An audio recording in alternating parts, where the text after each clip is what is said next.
to the Sunday matinee at Madison Square Garden, the Rangers and the Edmonton Oilers, and closed captioning is brought to you by New York Lottery. Get the feeling, play Powerball from the New York Lottery. Hey, you never know.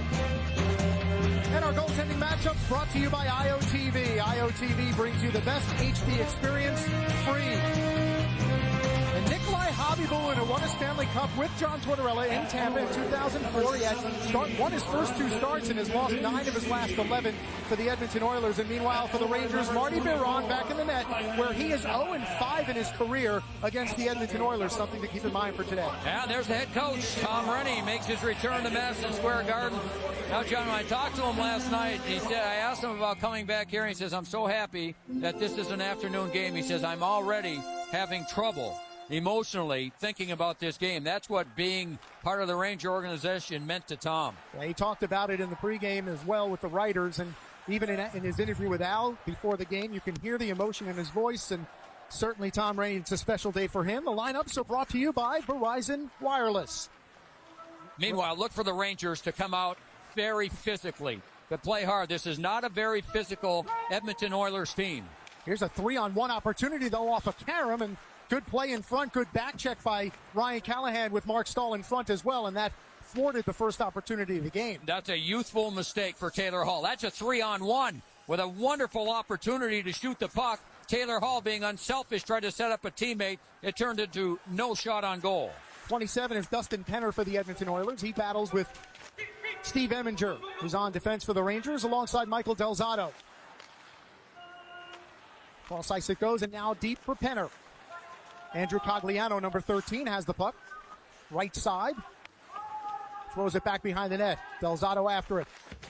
Down is Ladislav Schmidt from his left defensive position. He takes a bump from Del Zotto. And the Rangers will start out of the zone with Marian Gaborik, playing his second game since coming back from the injury. Gaborik works his way in left side. The backhand shot is stopped in front. Rebound by Christensen. The red light went on, but the Rangers continue to dig at the puck. It was on the back of the net and not in it. Goal judge mistaken. Christensen back in front. He scores!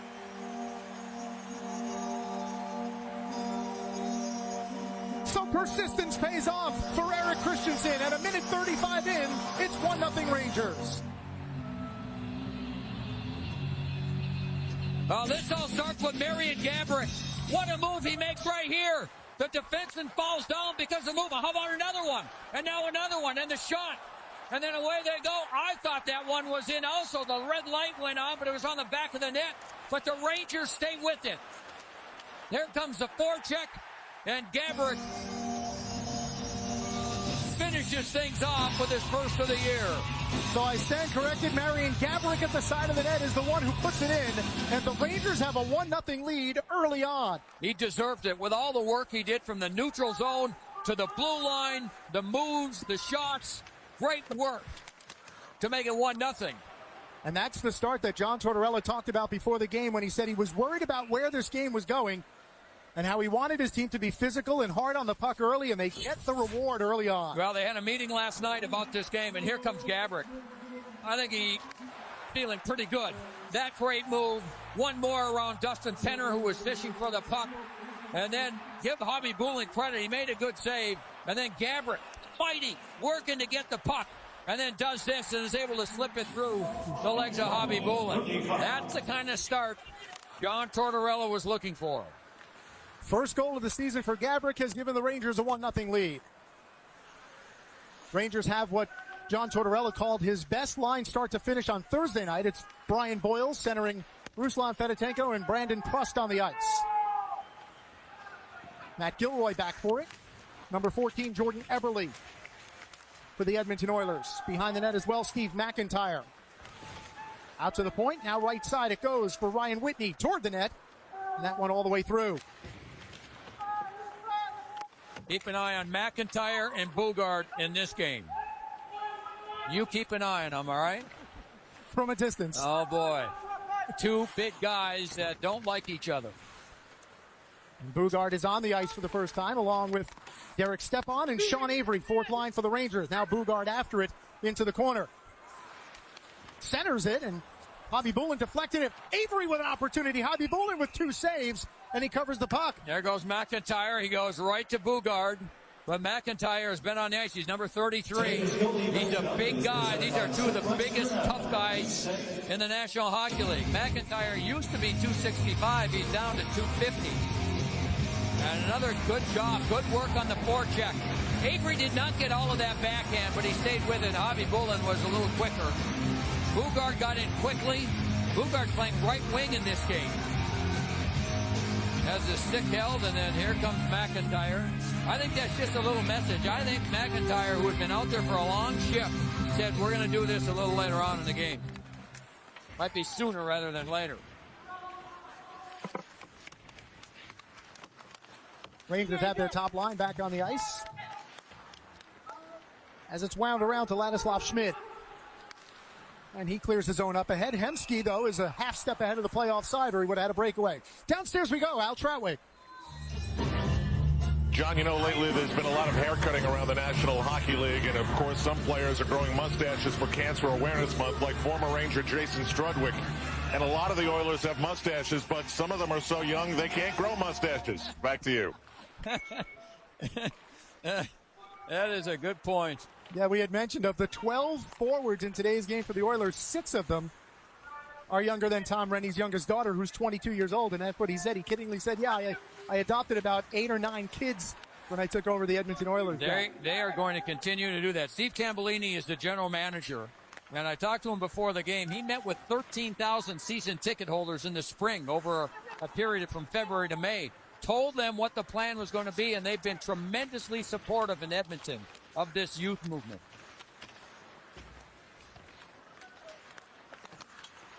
Anisimov in the corner. Working his way beyond to Dubinsky. Brandon Dubinsky looks. Right point, now left side for Delzato. Wrist shot toward the net all the way through. Callahan was cruising through. Dubinsky down low. Taylor Hall back for it. Big hit there, double team hit on Jason Strudwick as the Oilers clear the zone. Ales Hemsky goes left side. Tagliano toward the net. That one deflected just wide by Penner. Put back in front. Rangers look to go the other way with Frolov. His pass intercepted, tapped ahead a little bit by Gaborik, but now back to center. And Gilbert Brulé will carry forward. Good play by Steve Eminger. Gets his stick in the way. Now the Oilers take it deeper with Tagliano. Edmonton will work hard. Their record may not show it at 4-8-3, but they're a hard-working team, and that was another of the messages sent by John Tortorella before this game today as a touch-up for icing. This is a team that can break things open. You cannot relax against Edmonton because when they decide to move the puck and skate, and if you allow them to do that, they can compete. Tom Rennie said we can compete against any team in the league. They've gone into Chicago twice and won this season. So they when they play in difficult arenas, and most of them have never played here at the Garden, and they get up for these games. Yeah, the Oilers did not have a practice yesterday. They played in New Jersey and then were supposed to practice yesterday, decided to cancel it, and they had a tour of the city. So, as you said, Taylor Hall had never even been to New York, much less played here. So that was a good day of bonding for this Oilers team. Behind the net, Boyle has it taken away, and the Oilers head out. Left side, Eberle. Tries to put it toward the net. It's deflected away. Good defensive play there by the Rangers. And Matt Gilroy as Boyle shovels it ahead. Plus for it. Backhands for Boyle, and now Fedotenko. He's bumped down. Good defensive back check there by Ryan Jones as Fedotenko was in shooting position. Now through center and back into the Edmonton zone. This Edmonton team is it's all about turnovers. If they turn the puck over, they lose, plain and simple. And they've had trouble in that area. That's one reason that John Tortorella told his team, let's come out and play physical. In their own zone, they're young, as you mentioned, John, and because of that, they're a little small, and they're not physical enough to really be a shutdown team in their own zones. Bugard with a hit along the boards. Zach Stortini there as well. He's no stranger to dropping the gloves as the Rangers go 3-on-2 into the zone. Avery behind the net. Stepan and Bugard both there. Now it's kicked around the boards. Stepan after it there. Delzato keeps it in toward the net with Bugard in front. That one sails wide. McIntyre for the puck. Stepan there as well. Now Stortini backhands it out. Back to center for Sean Avery. His clear in is deflected away. Rangers in the midst of a change. Wrist shot is stopped. Taylor Hall with the opportunity, and the save there by Marty Biron. A little extracurricular in front. Mark Stahl. Marian Gavrich's first of the year puts the Rangers on top. 1-0 here at the Garden. Well, he's also playing with a heavy heart. His father, who is 85 years old, his father Joe, was diagnosed with pancreatic cancer 3 months ago. He is struggling. Daryl Cates is the owner of the Edmonton Oilers. He sent Tom up on his private plane to British Columbia so he could spend a day with his father. The words and emotions of Tom Rennie from our Geico quote book as the Rangers look to clear the zone. Stahl can't do it. Hemsky keeps it in. On the right side boards. Rangers look to work it around and do as Dan Girardi possesses. And the Oilers right back in. It's a good start for the Rangers. They've come out with intensity. They've come out hitting. They've scored the first goal. They've limited Edmonton to just one shot on goal thus far. It's a good start and the type that John Tortorella talked about with his team yesterday. Hemsky, Hall, and Horkoff the line as the Rangers throw a hit in neutral zone, and Gilroy steps up. A wrist shot just wide, short side. Now Gilroy behind the net. Horkoff on him. And now Christensen tries to spin away and does. Good move. Centered. That one put all the way through by Frolov. Might have deflected off a leg as Frolov had an open side of the net. I think he just missed. What a pass from Gaborik. Now back through center. That line has looked good so far. The line of Christensen, Gaborik, and Frolov. They have the goal and the 2 assists and created another opportunity there. You have to think that one of these games Frolov is going to break out. He's just been too good of a goal scorer in the National Hockey League for him to struggle to score like he has. Puck around the boards, and there's Frolov. Gains the red line and shoots in. Bobby Bulin behind.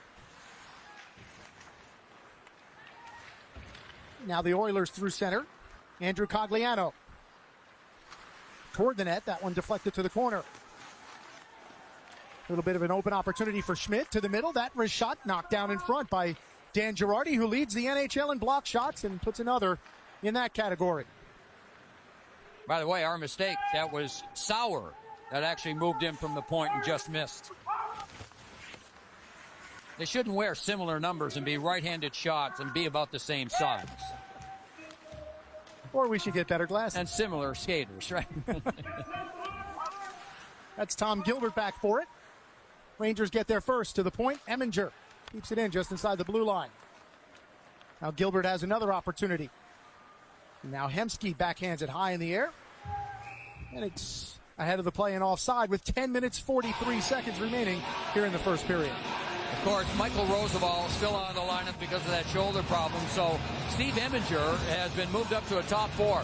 And he makes an excellent play on the boards. He's really played strong, fundamental hockey, physical hockey. So he makes the play. And then Gaborik does the rest. Got some help certainly on the forecheck, but those great moves by Gaborik. Eventually, he puts it in for his first of the year to make it 1-0. And the Rangers look for more with Callahan through center. He backhands in. Bobby Bulin gives it away. Dubinsky with a chance, but that one deflects away, and it'll be a face-off to the right of Nikolai Khabibulin with 10:23 remaining in the first period. Well, join the Blue Shirt Brotherhood. Become a 2010-2011 Rangers subscriber. Season and partial plans on sale now. Great seats still available. Visit NewYorkRangers.com or call 212-465-6073. Ticket specialists are standing by. Dubinsky was probably thinking I should have shot. Off the face-off, Stahl's slap shot kick saved by Khabibulin. Khabibulin gave him a freebie just about. Taylor Hall cuts left side, and that one shouldered away by Biron. See, Taylor Hall, boy, he's got great speed, doesn't he? Tremendous speed. And what a compliment that is for Tom Rennie to start talking, and he's got Mark Messier written all over him a few years from now. Tells you what kind of future this Edmonton franchise might have. There's a penalty. It's going to be the first of the game, and the Rangers will be shorthanded as Steve Eminger stepped up and ended up with a tripping call. 9 minutes, 50 seconds remaining. First period. The Oilers go to the power play when we come back. First round pick of the Edmonton Oilers, who wears number 4, last worn by the boss of the Oilers and former Ranger Kevin Lowe. Recently, a columnist in Edmonton wrote a story about Taylor Hall and his father going in and strong-arming Kevin Lowe, demanding that he allow Taylor Hall to wear number 4. Only problem was, as Kevin Lowe pointed out to the columnist, it didn't happen that way. So the columnist recanted the story, saying, okay, maybe it didn't happen that way. Another fine moment for the media. John, back to you. Any connection between those final few words? That he would throw that to me, former member of the Fourth Estate. Well, it was good that the writer recanted if that wasn't actually the truth. Was that you that wrote that? I did not write that story, but I have been in a similar situation once or twice. It's all about trusting the source, right, Joe? So the Oilers go to the power play for the first time, and 25 seconds in, they gain the zone for the first time. Penner down the right side. Try to work it back to the point, but instead Dubinsky there, and he will kill some time.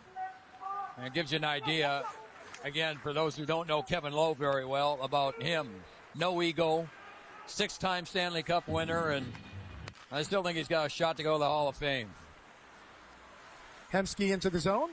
Now cross ice it comes for Ryan Whitney. Whitney looks for an opening and gets it back.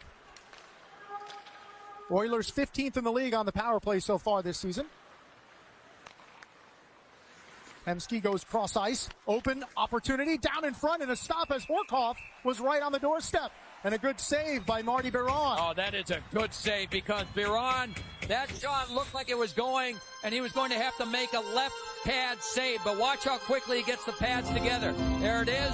One way, gets them right back together so it doesn't deflect through the legs. Real good deflection by Sean Horkoff, who's missed the last 2 games with a thigh contusion. Face-off win for the Oilers. They have Foster and Gilbert at the points. They tried to pass it to Curtis Foster. Instead, Fedotenko is there, and the Rangers clear it down. This part of the special teams for Edmonton has been pretty good. It's that other part where they're 30th in the league, their penalty kill. Cross ice for Gilbert. He gets knocked down by Stahl, who then takes the puck. Stahl hits the ice. Gilbert steps in front, and the Rangers able to get it out of harm's way, and Stahl clears it down in the final 15 seconds of the Oiler power play. Stahl's off to a great start. He and Girardi, of course, back together in this game. Through center. Hall has it tapped away. Rangers look to break. Didn't quite get it outside in time. They still have a 2-on-1, though. Here comes Delzato. Left side. Delzato shoots. Save. Bobby Bullen held his ground. Made the left arm save. Teams are back to full strength. Rangers kill off the power play and had an opportunity on a 2-on-1. The Edmonton goaltending has been very good this year. If you just look at their numbers, you might think, oh boy, it's been a struggle. But it hasn't been. Both goaltenders have played well. In fact, there's a third, Delorier, that was just sent down to the minors. He played well also. It's just been the defensive game of the Oilers that has let them down. And as you said, turnovers, there's another one as Prust steps in. That one gets batted away, and Oilers look to break. Own zone turnovers have been a real problem for Edmonton, and we've seen a couple already here in the first period. Eminger goes back for it. He and Cogliano come together. And instead, the Rangers start out with Sean Avery, 2-on-2 with Eric Christensen. Avery's shot, that one deflected and hits the netting above the boards, and there's no further play with 6:56 remaining. The one thing about Taylor Hall is that he is very, very confident with the puck. Again, he just turned 19 years of age today, and he is not intimidated in any way. But sometimes you're going to learn to make smart plays and when to handle it, overhandle it, not handle it. That time he should have done something a little bit different. It led to a good scoring chance by Delzato. There's a big hit for McIntyre and Bugard. I'm keeping an eye on it, Joe. They just came together again. Puck goes behind the net. Bugard goes toward the puck as Edmonton starts out with Zach Stortini. Well, McIntyre knows that he's got to beat Bugard in a fight to become the king. Well, there's only one king. The king of fighters. The king of, the pugilists in the NHL. King of the heavyweights. Bugard left side goes cross ice for Alex Frolov. Step on the forecheck. And the Oilers hold behind the net with 6:10 remaining here in the first period. Early goal from Marian Gaborik, his first of the year at 1:35. Rangers have a 1-0 lead. Ahead for Stortini. That one deflected away. Sauer after it. And Michael Sauer comes away with the puck. Ahead for Anisimov. Tries to make a toe drag move, and that one deflected away. Defensive play there by Theo Peckham. And John, you know what? Hugard's doing the right thing right now. With the way the Rangers have played in the first period, they have the lead. They've held Edmonton to just 3 shots. Why take the chance that maybe you get beat in a fight and you give the opposition a little life? Hemsky goes down, lost an edge. Girardi on him. Rangers chip it back to center. That puck touched with a high stick, so the whistle blows with 5:26 remaining in the first period. We're keeping an eye on Bugard and McIntyre.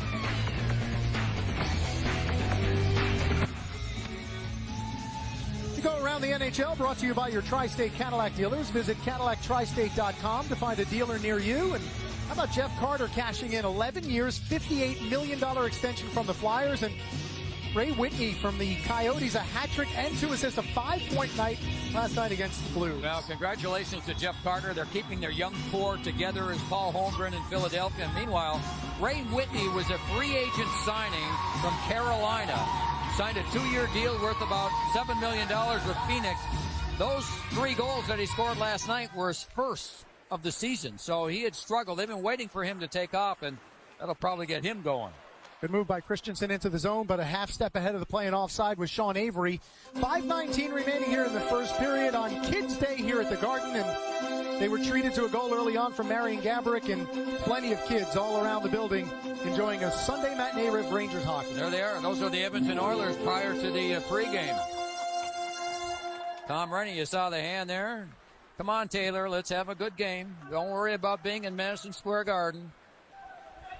Not too far off either. 19 years old today. Peanut butter and jelly sandwich. Taylor Hall got the grand tour of New York City and absolutely loved what he saw for the first time visiting here. The number 1 draft pick from the draft only a couple months ago, now getting a regular shift on a top line in the NHL. Khabibulin winds around. Christensen kicks it deeper. Former Ranger Jason Strudwick on the ice in a defensive position as Avery holds behind the net. There's Strudwick.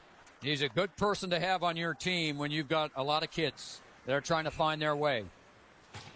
He will end up being a coach someplace when his career is over. Meanwhile, Marian Gaborik, the more he plays, the more he's going to get his timing back, and he looked like he had it back on that first goal. He had the burst of speed, he had the puck handling, he got the shots, and they're obviously going to need him to regain and get back to where he was a year ago. Even though it's a team that's found ways to score goals. They've been able to chip goals in from a lot of different sources. Gaborik played about 18.5 minutes the other night in his first game back, and was hoping to see that go up maybe a little bit more today. Peckham back into his own zone. Oh, the other thing is this. John Tortorella wants to play 4 lines because of their schedule coming up. Of course, tomorrow night, after this game, the team will fly to Pittsburgh and play in Pittsburgh, and it's going to be a busy week. And funny you should mention that, because tomorrow night on MSG, it's Lundqvist and the Blue Shirts. Henrik expected to return. They'll take on Sidney Crosby and the Pittsburgh Penguins. Pre-game coverage gets underway at 6:30. Then the puck drops at 7. Rangers Penguins presented by Chase tomorrow night on MSG. And it's the middle of 3 games in 4 nights, because on Wednesday, the Boston Bruins come to town. Pittsburgh's starting to find their game, by the way. Through center, Anisimov drops. Dubinsky steps in, shot just wide. Sailed over the blocker of Khabibulin. Smead, the defenseman, number 5, went down to block the shot and forced Dubinsky to shoot wide. Rangers can't hold in at the line, so Cogliano starts it out. Taylor Hall, 1-on-4. Takes a hard hit from Mark Stahl. Now Hemsky to the puck for Hall. Tries to center. Anisimov there. Now Anisimov hits Hall hard into the boards, and he's going to go off for a penalty. It's a cross-check on Artem Anisimov. You know what? It looked to me, I thought Anisimov tried to hold up. Maybe he didn't hold up enough as Taylor Hall had the puck. It looked, Anisimov is to the right side. This was Dubinsky a little bit earlier, but There it is there. I thought he held up on the play. Referees today, Tim Peel and Ian Walsh. And again, I think they're going to caution on the side of safety. That was shot from Ryan Whitney sailed wide. So second power play of the afternoon for the Edmonton Oilers. Had only one shot on the first one as the Rangers cleared down. This is an important kill for the Rangers from the standpoint they play such a solid period. You want to go in with the lead in the first intermission. Huge hit there by Stahl as Penske gained the line and cleared it in, and Stahl just took him right out of the play. He's had a very physical first period, Mark Stahl. Plus tries to throw a hit there. That one missed on Curtis Foster. Now Hemsky back for Whitney. Right side Foster. Back for Ryan Whitney. Looks, now Hemsky, that shot, fans on it, gets another opportunity. Hits a body in front. Dustin Penner was there. Ryan Whitney, no goals, but 13 assists. Whitney works to Hemsky. Tries to go cross ice, deflected away for the moment. Foster goes deeper. Mark Stahl there for the Rangers. Holds positioning and clears it all the way down. Nice job. 50 seconds remaining on the penalty to Artem Anisimov with 2:15 remaining here in the opening period. Rangers with a 1-0 lead. Cross ice, past Gilbert. Borkoff. Holds along the right boards, now goes cross ice with an opening. That wrist shot by Peckham is deflected to the corner. Taylor Hall after it. Fedotenko and Sauer for the Rangers in the corner. Now back out to the point for Peckham. Left side for Hall. His wrist shot deflected, and right there is Derek Stepan. Looks for possession of the puck, gets it, and backhands it in the air and down. That's a great play by Stepan because he had some pressure, but he held on to the puck, turned back to give himself a little bit more room, and then had more time to backhand the puck down the ice. Penalty expires. Anisimov out of the box. Rangers have killed off both Edmonton power plays here in the first. Anisimov ahead. Here comes Callahan with speed. Has a step. Puts it toward net. And a left pad save. A toe save by Hobby Bullen. Now Stahl left side for Dubinsky. His wrist shot deflected. Stahl tries to keep it in. Can't do it. As Jordan Eberle was able to dive and clear it out. Callahan along the boards. Now Dubinsky joins in. We're under a minute in the opening period. Callahan without a helmet continues to throw his body. Now Gilbert Brulé tries to make a move in center. Rangers backhanded in and change lines in the final 42 seconds. Whitney only as far as Eminger. Chases back into his own zone. Up the boards for Marian Gaborik. Now back for Delzato, and 25 seconds remaining in the first. This has been a Ranger team in the first period, attentive to detail, kind of a working man's period. Not that many shots, only 7, some pretty good scoring opportunities. But they've played a hard, grinding game. Christensen looks for a final opportunity in the final 10 seconds. That one centered a little bit behind Gaborik, and it comes back through the neutral zone as Eminger takes it into his own zone, and the Ranger fans like what they've seen from the first 20 minutes of hockey here at the Garden. Yeah, they just worked. And nice to see Marian Gaborik score his first goal of the season. Biron, when he had to, he only had 4 saves in the period, but a couple were solid saves. And then they did this. They did a pretty good job on the forecheck. Nice passing right there. Anisimov to Callahan, and beautiful toe save by Hobby Bullen, who was solid. There it is again. Good speed. Courageous move to the net. Oh, I thought Hobby Bullen got a toe on it, but it looked like it just went off the side of the net. All right, coming up on the Delta First Intermission Report, Al will talk to Michael Sauer, who's played some very solid defense for the Rangers. Dave Maloney will join Al for some first period highlight analysis. And right now we open the Delta Intermission Report downstairs. Al is with Mike Sullivan. Welcome back. New York Rangers hockey is brought to you in part by your Mercedes-Benz Tri-State dealers on the web at searchmercedes.com. By Subway Restaurants, home of the famous $5 foot-long sub. And by your Tri-State area Volkswagen dealers, visit tristatevw.com. And a reminder that New York Rangers hockey is presented by Chase as we prepare for the start of the second period with the Rangers holding a 1-0 lead on the Edmonton Oilers. Well, Mark Stahl played 8.5 minutes in that first period. We heard Dave Maloney talking about him. I wholeheartedly agree with the way he played. He was all over. The Rangers had 21 hits in the first period, and Mark Stahl was credited with 4 of those. He and Callahan each had 4. But he not only defended, but then he finished his check aggressively with hard hits. And then under pressure, no problem. Took his time, took the pressure, made sure he knew where he was going with the puck. Did a good job on the penalty kill as Edmonton had 2 power plays in the first period. And maybe he's getting all warmed up for tomorrow night when he's got to face Sidney Crosby or Kenny Malkin. He won't be facing his brother Jordan, who's really been missed by that Pittsburgh team. But he'll have his hands full tomorrow, and still has 2 periods to play in this one. 21 hits in the first. All right, our ING Direct trivia question of the day on Kids Day. Who is this current Ranger? Arms over the head, perhaps celebrating a goal. Did he score? Before the other night, I would have said it couldn't be Derek Bugard, but he scored the other night, so maybe it could be. So that's our ING trivia question.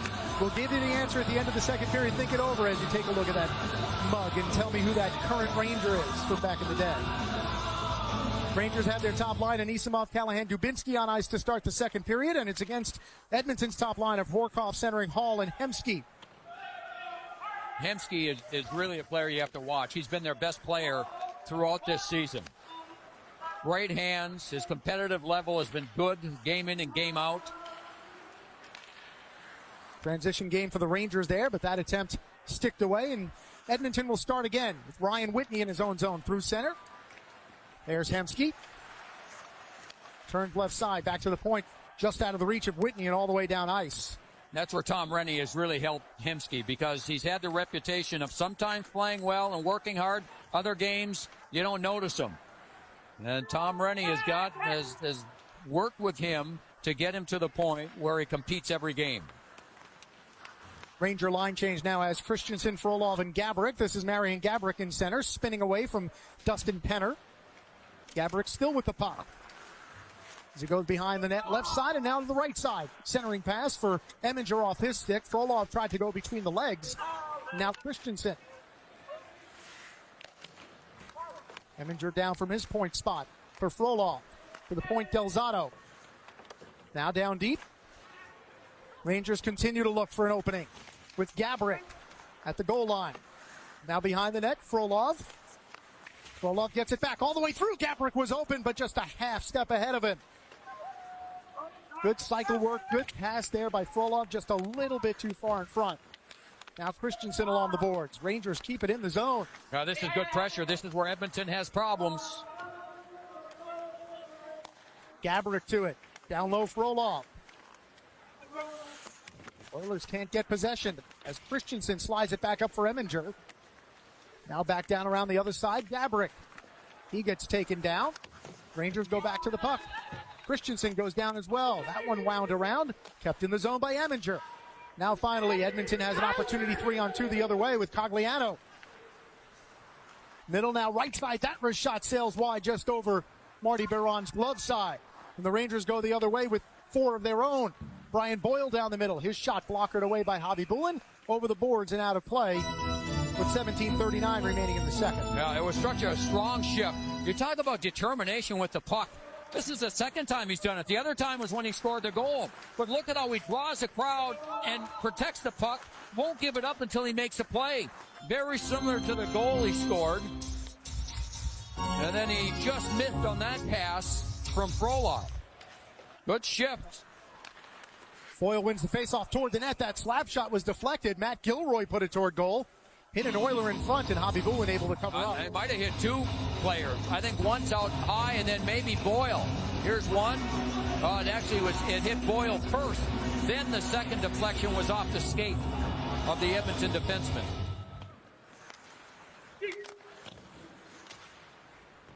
Oilers chip it back through center and beyond as Matt Gilroy back for it. He keeps it away from Jordan Eberle. Now Eberle to the puck. Eberle looks to put it out in front. Now toward the net. Stopped on the rebound. Score! On the doorstep, Ryan Jones able to bang it in. And the Oilers, 2:45 into the second period, have tied it at 1. Well, that's talent right there. That's what we were talking about earlier. Jordan Eberle is a 20-year-old kid that plays in every situation. And does he ever make a good, strong move? You'll see him 14. Good move there. Now his ability to get this shot. Watch this. Boom. Just turns, fires it hard and low, forces a rebound. And there's Jones on the other side to put it in and tie it. That's how quickly they can strike with the young talent that they have. So Ryan Jones has tied the game at 1 here early in the second. We'll see if that wakes up the Rangers a little bit more after a very solid first period. The Edmonton Oilers come back and tie it. I think the Rangers have had a lot of zone time as far as offensive zone time. They just need more shots. That one scores as well. The wrist shot from Horkoff avoids and eludes Biron's glove, and the Oilers have a 2-1 lead. The question is, was he screened from Mark Stahl, or maybe was it deflected first off Mark Stahl and then a late reaction by Biron? Horkoff has got a good wrist shot. There's Mark Stahl. It looked to me like it might have hit his stick. Good movement. Here it is. Edmonton, when they move the puck quickly. Let's see. See, it hits the blade of the stick of Mark Stahl, I believe, right there. And kind of throws off the shot, slows it down, and then it comes in as a knuckler. And Biron just simply couldn't fight it off. So with stunning quickness, the Oilers here early in the second period have taken a 2-1 lead on the Rangers. Delzato and Eminger in their own zone. Clear it. Fugard on the ice for the Rangers, as they have Stepan and Avery on ice as well. Fourth line out there to try to spark this team. Avery along the boards. Fugard has it. It gets knocked away, and now here comes Edmonton again. That pass a little bit too far for Dustin Penner. Now the Rangers come in, possible 2-on-1 here. Stepan right side, Stepan to Fugard. That one kicked away and just floated over the net by Avery. Back to the point for Eminger. Hutton back in position. He makes the save on Eminger's slap shot, and he holds on. Action at both ends here in the first 4 minutes. Well, here's the second goal. Watch the blade right there, Mark Stahl's stick. See, it just goes off the top of the blade, elevates up, and then starts knuckling. And for Biron, here it is again. Biron was expecting, I think, more velocity on the shot, but it slowed down, knuckled, dropped on him, and he couldn't fight it off. So it's 2 goals in 28 seconds that have given the Oilers the 2-1 lead. First it was Jones, then Horkoff. Meanwhile, Hobby Boolin's just been solid. Shots 11-7. He's been a wall in goal for Edmonton. He spent 3.5 years together with Benoit Allaire in Phoenix. Benoit Allaire said before the game, he says he's just like Henrik Lundqvist. Whatever you tell him to do, they do. Go ride the bike for an hour, 2 hours, whatever. They don't ask questions. They just go do it. And he was a goaltender that was very aggressive when he came to the National Hockey League. And Benoit Allaire also got him, like Henrik Lundqvist, to just back up a little bit. Gilroy in his own zone. Spins. And that pass too far. And the Oilers back to touch up with Ryan Whitney for an icing call with 14:53 remaining in the second period. That has turned the tide of the game so far with 2 goals from the Oilers in 28 seconds to lead it 2-1. And Edmonton has settled down a little bit. They look now like they've got some confidence. John Tortorella told us before the game, he said, listen, that's a good team. They've got high-end talent, and they don't quit. They just play. And that's generally what you expect out of young kids. They got a lot of those, as do the Rangers. But as you know, Dave Maloney talked about, the Rangers kids are just a little bit older, been around a little longer. Fedotenko into the zone, but plus the step ahead, so it's an offside for the Rangers. Well, the Blue Shirts take on the Boston Bruins this Wednesday night at the Garden, and individual game tickets are on sale now. You can visit NewYorkRangers.com today. Great seats are still available. That's the night the Rangers will wear their heritage sweaters for the first time. Unveiled last Friday at a ceremony at Rockefeller Center, and Rangers will have that heritage sweater on against the Bruins in an original 6 matchup. Dubinsky around the net, the wraparound. Hobby Bulin got there, and Nisimov there as well, but Hobby Bulin able to cover up.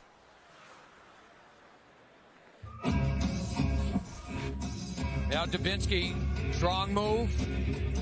Hobby Bulin gets over there, makes the first save, and then there's Anisimov to follow up. Good move there by Dubinsky. Face off to the left of Hobby Bulin. Dubinsky and Horkoff on the draw. Rangers win it. That slap shot from Girardi knocked down in front by Taylor Hall. And now 2-on-2 through the neutral zone. Whitney goes to the net. Puck goes toward the net and sails just wide. Hall sprawled right past Marty Biron as Dubinsky picks up the puck. Edmonton has quieted this crowd. They were very enthusiastic in the first period. Giveaway there as Callahan takes it in front for Anisimov. What a save by Hobby Bulin. Dragged the left pad and made a terrific save. Now in front, that one all the way through, and Horkoff able to take and skate away. Oh, John, that was unbelievable. Then he had to stop a second one as well. Rangers again look to break. Callahan half a step ahead. Now spinorama pass across for Dubinsky, a little too far. Callahan did not realize that wasn't a defenseman. It was Taylor Hall, a forward playing defense, who just kind of glided back towards the net. Callahan didn't realize he had more room to make a play. Back through center past Hall, who goes to the bench as the Rangers look to start out. Christensen at center. Off Delzato's stick. And now here goes Brule the other way. Gilbert Brule's shot sticked away by Biron. Suddenly opened up a little here in the last minute or so. Rangers fight it through as Frolov pokes it to center and beyond. Inside 13 minutes remaining second period. 2 quick goals by the Oilers, 28 seconds apart early here in the second. Now a breakaway for Gaborik. He's in alone. He dekes. He shoots. He scores!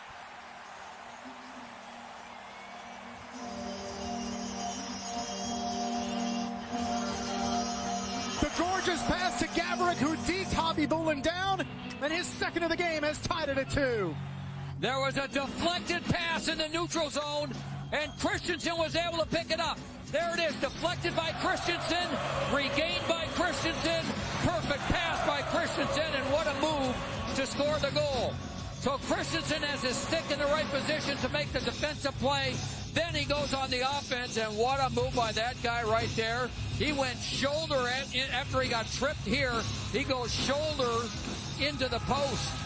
Was he shaken up on the play? Remember, that's why he missed 12 games.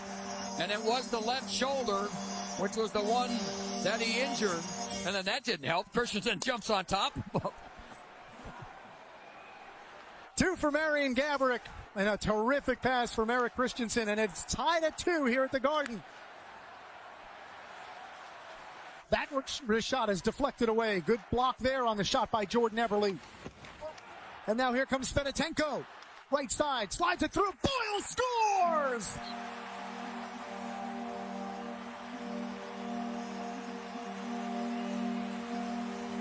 Two quick goals by the Oilers, 2 quick goals here from the Rangers, and they take a 3-2 lead. Another defensive play. Eberle's shot gets blocked. Sauer does the job. Pruss gets it past everybody, and now it's a 2-on-1. Quick pass, quick shot, 3-2 lead Rangers. That's good, solid defensive hockey. Pruss comes back to help out. Then the Oiler turnover, and there's the 2-on-1. Pass, shot. Goaltender doesn't have a chance. There's a turnover by the Oilers again. That turns into a 2-on-1. So just when it looked like Edmonton had the puck a little bit more, had settled in, had quieted the crowd, the Rangers, with those 2 quick strikes off of defensive hockey, have this crowd back into it. What a season that young guy is having. And Tom Rennie has opted for a timeout here to settle down his troops. I think it's a good timeout. Young kids playing at Madison Square Garden. This thing could turn against them in a hurry. He wants them to just take a breath, try and get the crowd to quiet down a little bit.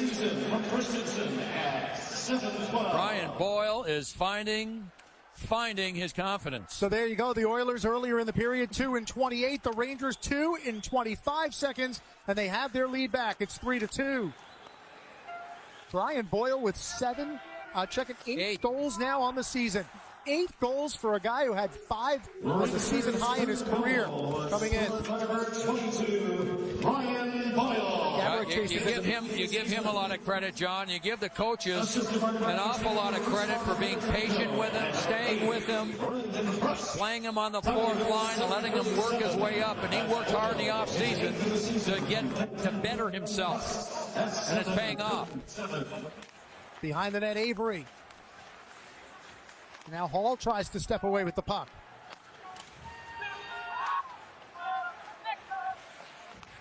Give away to Avery. In front. That one, Gaborik had an opportunity. Didn't get all of it. And it's back to center. That might have been blocked on the way there as well. Well, Gaborik's got that look in his eyes, doesn't he? Woo. He's got it going.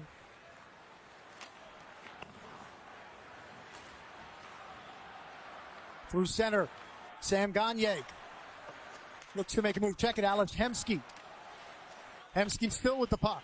Finally turns it over as Dubinsky goes the other way, 1-on-3. Saw the hit coming and got out of the way just in time as Theo Peckham had him lined up. Now Dubinsky back to the puck. Down low, Callahan. Callahan spins away from Horkoff. Pass for Girardi, and his shot short side, just wide. Rangers getting openings and opportunities deep inside the Edmonton zone. Around for Anisimov. Hands it off. Stahl. That centering pass deflected by Callahan and held by Hobby Bulin with 10 minutes, 31 seconds remaining here in the second period. Marian Gaborik has 2 of the 3 Ranger goals. Brian Boyle has the one that's put them in front, 3-2. Number 5 for Edmonton. He'll try and make a cross-ice pass. Here's Christensen. Knocks it out of midair. Gains control. Gaborik stays out high. Perfect pass, and what a move by Gaborik. That tied the game.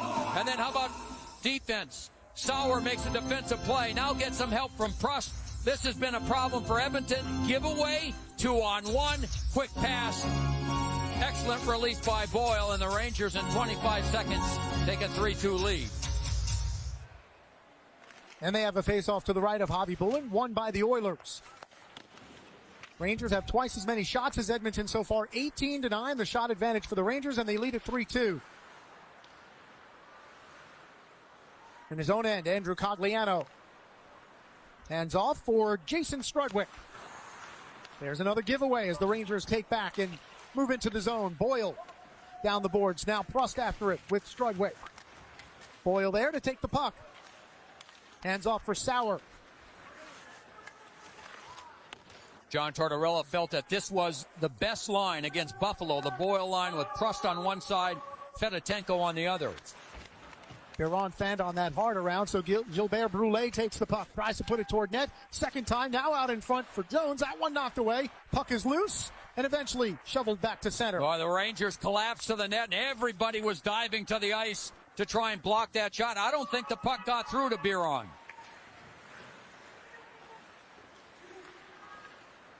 Along the boards, Gagne loses it. Rangers back to center and put right back in just to the left of Marty Biron. With 9 minutes, 20 seconds remaining here in the second period, Rangers with a 3-2 lead. Sauer in his own end. Ahead for Christensen.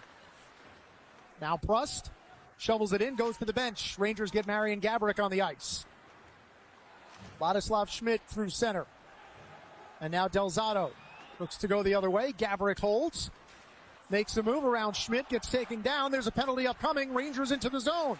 That one centered and touched up by Edmonton. So the work from Marian Gaborik creates a power play, which we'll have when we come back. 8:53 remaining in the second. It's 3-2 Rangers. Well, you watch him do the things he's done, John, in this game. Skating with the puck, going to the net, scoring the goals that he scored with the quick hands. You don't take it for granted, but when he's not in the lineup for 10 games, you know, you kind of get used to him not being in the lineup, and then he gets back in, and he starts feeling good, and his game rises to the level that we saw most of last year. You go, boy, this guy fun to watch. You kind of remember then what you missed. And now he gets a chance on a power play. Rangers first of the game, and they win the draw. And this Rangers power play is brought to you by Volkswagen. Gaborik along the boards, loses the puck to Horkoff, then gets it back, but Edmonton able to clear it out. We mentioned the penalty kill of the Edmonton Oilers and how much there's been a struggle with it this year. They have allowed 22 opposition power play goals in 66 chances. That's not good. No. That's they're 30th in the league. They've allowed more power play goals against than any other team. They've got Sean Horkoff, who just took the face-off. He's back in the lineup. That will help somewhat, but Tom Rennie said if we were 20th in the league, we'd have 4 or 5 more points. Down low it goes now for Gaborik. Works his way around the net, out to the point for Girardi. Right back for Marian Gaborik. Backhand pass in the slot for Callahan.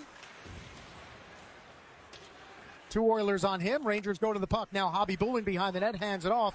And Ryan Whitney should be able to clear and does. That's pretty good penalty kill.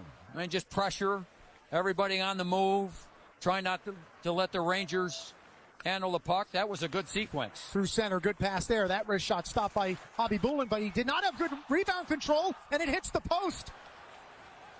Banked off the post, and now it's free again for Girardi. Toward the net, that one deflected away to the corner. Delzato behind the net for Stepan. Stepan to Fedotenko. And now Girardi across ice for Delzato. Rangers work the puck around. Girardi has it back. Toward the net, that one tried to be kicked away by Gilbert. He missed it, but it went all the way through and eventually cleared down. Well, John, they went from a good sequence on the penalty kill to a terrible sequence. And it all started with just a long pass through the neutral zone, and then for about 25, 30 seconds, the Rangers had the puck, hit a post, had chances. Fedotenko's drop pass was to nobody, and now a possible break for Cogliano. His shot is stopped as Stahl was hounding him the whole way, and Biron stayed with him. That's a good save, but give Stahl credit for not giving up on the play. Not giving Cogliano enough time to really decide what he was going to do with the puck. Step on behind the net. That shot from Avery from a sharp angle, stopped by Hobby Bullen. And there's a score from the side! Artem Anisimov! And it's 4-2 Rangers! This could have been a 3-3 game first. And Mark Stahl, 18, he doesn't want to touch it right away. The Rangers are in a change. Look how he stays with it, doesn't take a penalty, forces Cogliano to go the backhand. Now Schmidt comes out of the penalty box. He's number 5, and he tries to just get a stick. And it looked like it might have been off a skate. I thought he got a stick. Let's see. You know, he turned his skate. I think this will count anyway. But I don't know if it touches stick or not. Right skate blade of Anisimov. You can redirect it with your skate. Now the question is it a distinct kicking motion? I don't think it is. I think he redirects it. In fact, he missed it with his stick. So his thought process was that he wasn't going to kick it. He misses it. His skate just happened to be there. I think they got to count it. I think they have to count it. Watch, he'll miss it with the stick right there. He just misses it, and it deflects off his skate and in. So I think they've got to count it. Right here, his motion is to put it in with the stick. He misses that. I don't think he had time to think, I'm going to try and kick it in. It has been determined that the call on the ice stands that where we have a good goal. Yeah. I think it's the right call. Anisimov's right foot didn't even move until after the puck was already gone, and it was just a continuation of his follow-through. Well, when you're on your offside, you've got to turn your skates in order to take the shot off the pass. That's all he did was turn and square himself with the pass. So Anisimov, who had 2 goals the other night against the Sabres, including the game winner, scores again 3 goals in 2 games. Has given the Rangers a 4-2 lead. Edmonton looks for the answer. Spin around shot, knocked away. 6 goals now on the season for Artem Anisimov. Big hit in the center zone as Callahan goes down. And now Michael Sauer flips it in. So after the Rangers fell behind 2-1 early here in the second, they have responded with 3, and their lead is 4-2. Gilroy behind his own net. Anisimov racking up points. His 100th game of his career. He had 6 points in his last 6 games coming into this one, and has scored again. The takeaway there from Christensen, who starts out right side, holds all the way across. Gaborik was there. Horkoff got in the way as well. That's another turnover. Taylor Hall. Again, the youthful Oilers, you have to learn where to make moves and where not to. Girardi, wrist shot, deflected away. Oilers give up an average of 3.73 goals a game. Last in the NHL, they've already given up 4 here.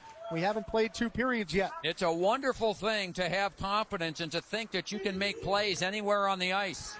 But it's another thing to learn when to try those plays and when not to. And to think about the consequences that might happen by trying to make a move in an area you should not. Rangers with a 15-6 shot edge here in the second, 22-10 shot advantage overall. There's a turnover. Rangers thought it was offside, but they play on. Cross ice, the shot stopped by Biron. So did I. Marty Biron lifted up his glove as if to call offside and then had to get in position to make a save. Backcourt Girardi, around for Stahl. Up the boards and down the ice it goes. Inside 4.5 minutes remaining second period. Ludwig hounded in his own end. There's another giveaway, and the Prust backhander sailed wide off a deflection. Prust again.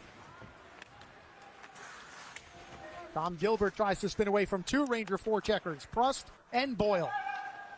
And then that one deflected up into the Ranger bench. And the whistle blows with 4:07 remaining in the second period. Artem Anisimov gives the Rangers a 4-2 lead. And then 2-1 on Horkoff's goal. That was deflected. Marian Gaborik on a turnover comes back. The quick shot by Boyle on the setup from Fedotenko. And then Anisimov misses it with his stick, but it deflects off his skate. And into the net, it's 4-2 Rangers with 4:07 to go in the second. So he had a 9-game goal drought before the game against the Sabres, scored twice that night, and scored 1 already today. So he's got 3 in his last 2, does Artem Anisimov. And he continues to develop at a great pace for the Rangers. You know, even during those 9 games where he didn't score a goal, you could argue that just about every game he was contributing in some fashion with his 2 line mates. Smith through center, dumps it in. Biron will wind it away from Zach Scortini. Rangers have Bugard on ice with Stepan and Avery. And this is Derek Stepan through center. Gets his stick slashed out of his hands. No call as Avery puts it back in the zone. Rangers were ahead of the play with Bugard stepping in too quickly offside with 3:24 remaining here in the second period.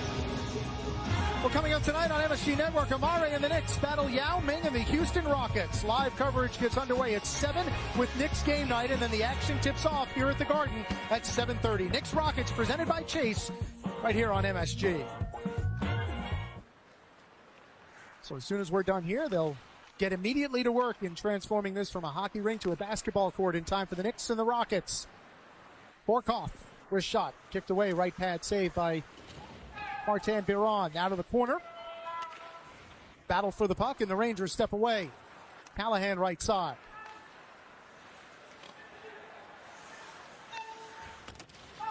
Rangers go to the forecheck, pass up the middle again. Could have been dangerous, but instead this time Edmonton regains a cross-ice dump in right to Dan Girardi. Dubinsky takes a hit from Horkoff, backhands it into the Edmonton zone where Jason Strudwick controls. Sam Gagne into the zone. Gagne looks down low. Shot off the crossbar or the post. Eberle had an opportunity. Might have caught Biron as well, but it did catch iron. Kid's got great hands, doesn't he, Eberle? He is so tricky around the net. He's got quickness. He's just had that goal-scoring mentality. Now there's an opportunity as Jones slaps one on net. And a save by Biron, and he holds on. Jordan Eberle was a star for Team Canada a couple of years ago in the World Junior Tournament. And everybody kept talking, boy, he's an Edmonton Oilers draft pick. Wait till he grows up a little bit. Well, he's 20 years old. There it is again. Quick hands, up high, crossbar, and out the other way.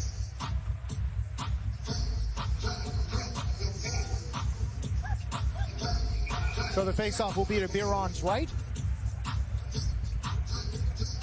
Ruslan Fedotenko in against Cogliano.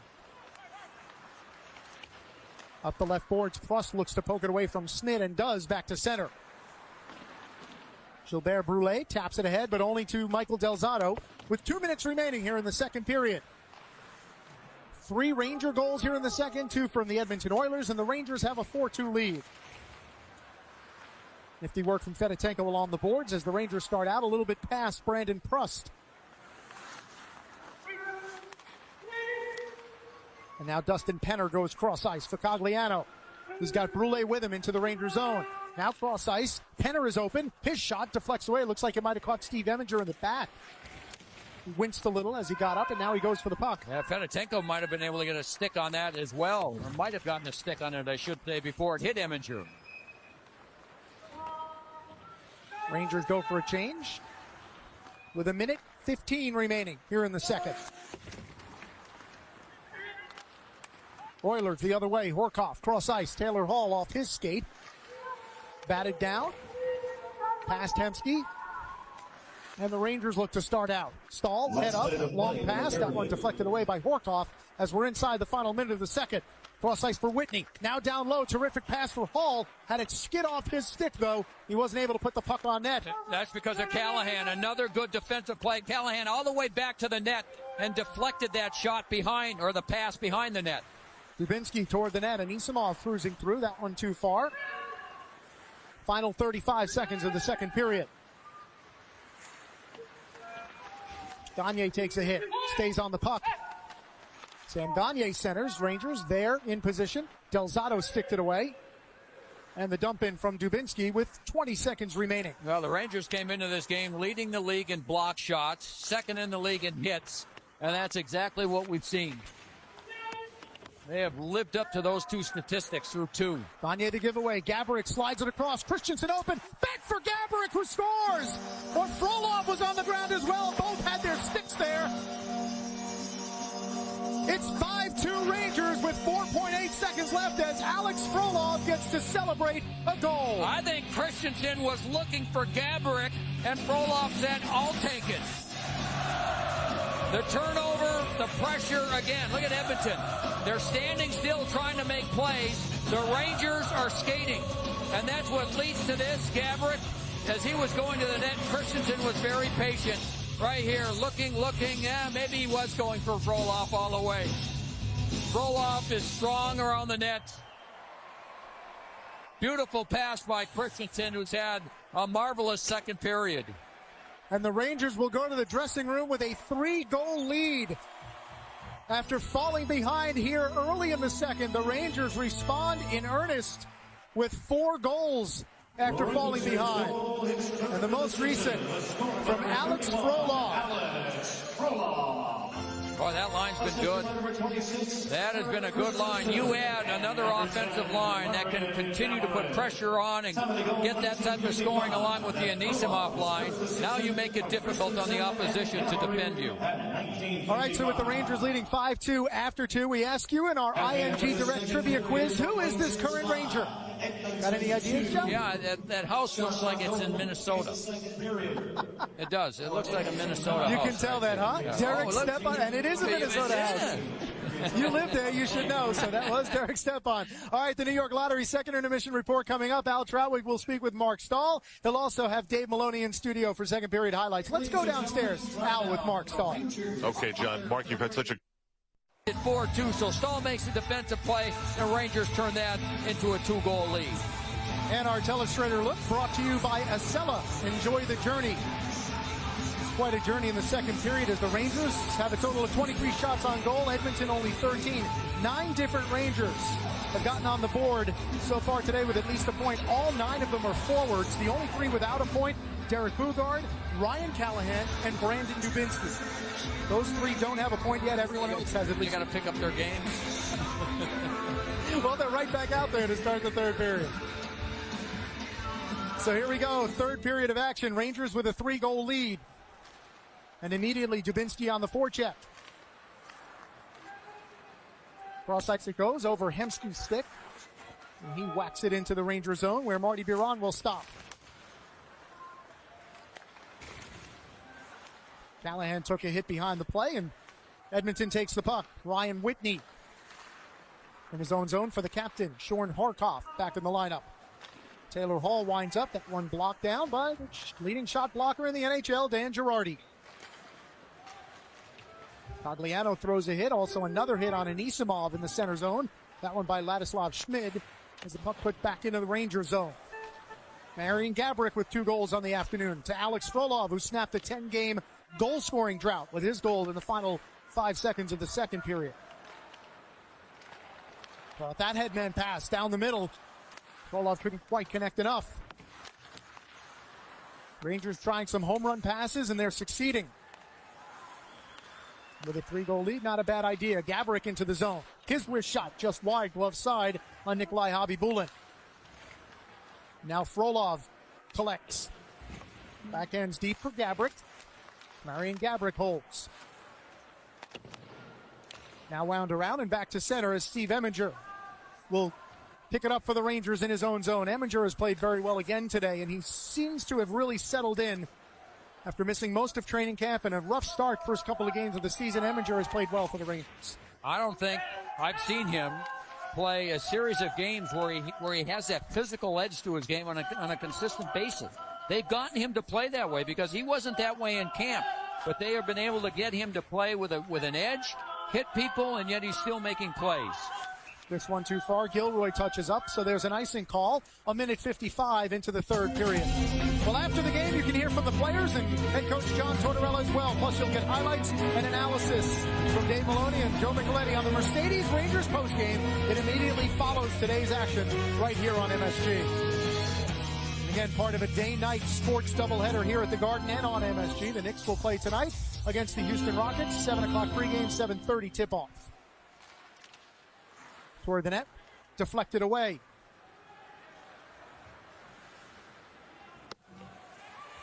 Marty Biron getting the start for the second straight game. Henrik Lundqvist still a little bit under the weather, as John Tortorella said, just not quite good enough, feeling well enough to start today, but I would expect to see him in goal tomorrow night when the Rangers travel to Pittsburgh and face the Penguins in a Monday nighter. Bugard and McIntyre coming together. There's an elbow and a push, and there they go. A stare as the play continues. There they go. You were right, Joe. Gloves are off. And 2 of the NHL's real heavyweights will go at it as the crowd chants Derek Bugard's nickname. They have a lot of respect for one another.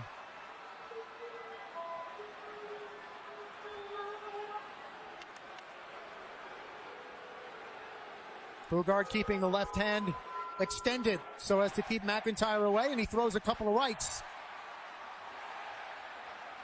And everyone he throws gets another cheer and a chant from the crowd. McIntyre is very strong. Remember, he's also 250 pounds. Bugard has an elbow pad on his hand. Fired a couple shots with that on. Now he's got it free and knocks the helmet off McIntyre. Oh, boy. He hit him with 3 or 4 rights. McIntyre doesn't want to quit.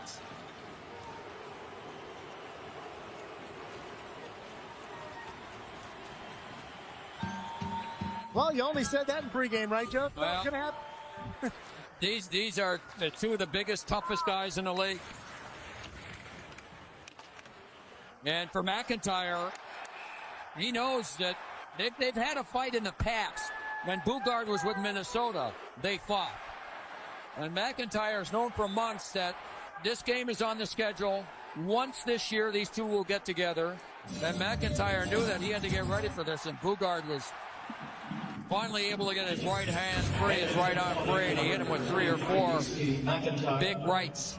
Steve McIntyre, Ranger fans will know that he spent some time in the Ranger organization, was in training camp with the team a couple of years ago, and that is basically his forte in the league, is to drop the gloves and take on the tough guys. Step up there by Anisimov leads to an odd man rush. Here comes Hemsky, centered, and they don't even get a shot away as Horkoff lost possession of the puck. Now the Ranger forwards coming back really helped.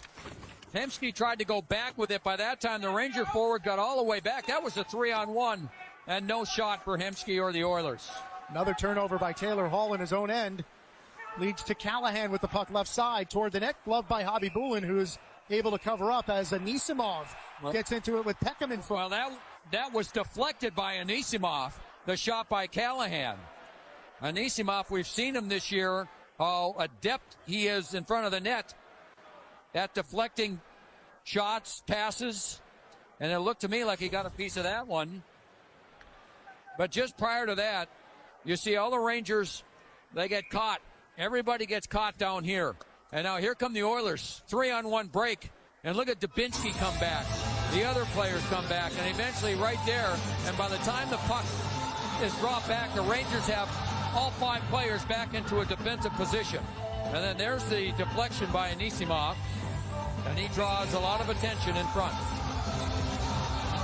Christensen, Frolov, and Gabrick for the Rangers. On this faceoff, which is to the right of Nikolai Hobby-Bulin. Andrew Cogliano steps into the faceoff circle, and the Rangers win the draw. And there's an interference penalty they're going to call off the faceoff as Marian Gabrick.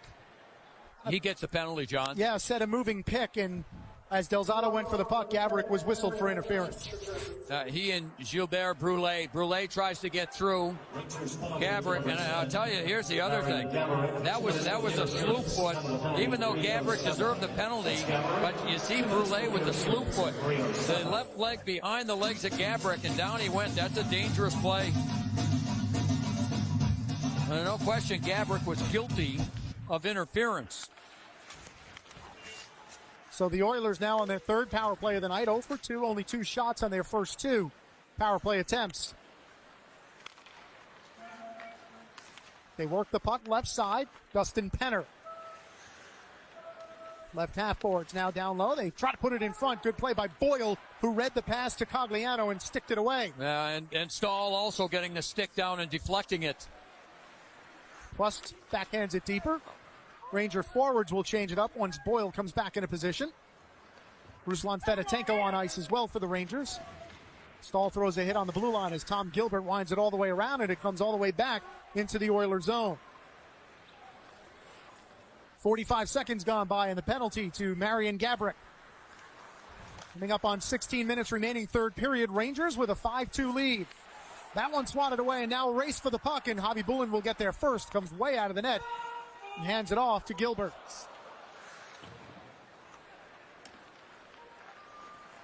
Fedotenko and Stepan, the 2 Ranger penalty killers up front. That's just continuous pressure by the Rangers to cause the turnovers.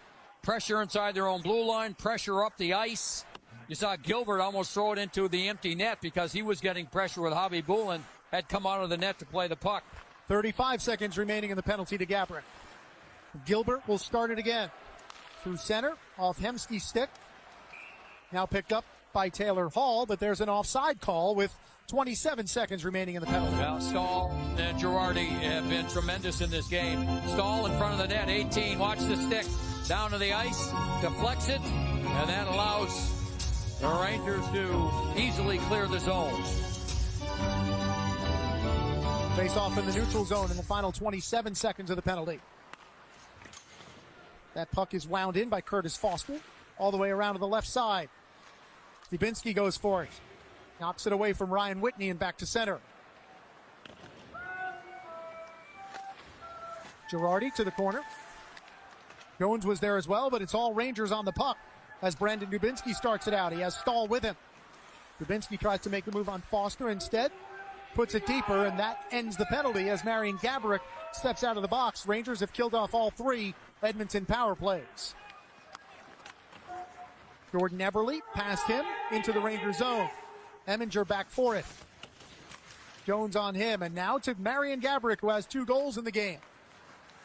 Eric Christensen with 3 assists on the evening, or the afternoon, I should say, and he has the puck sticked away.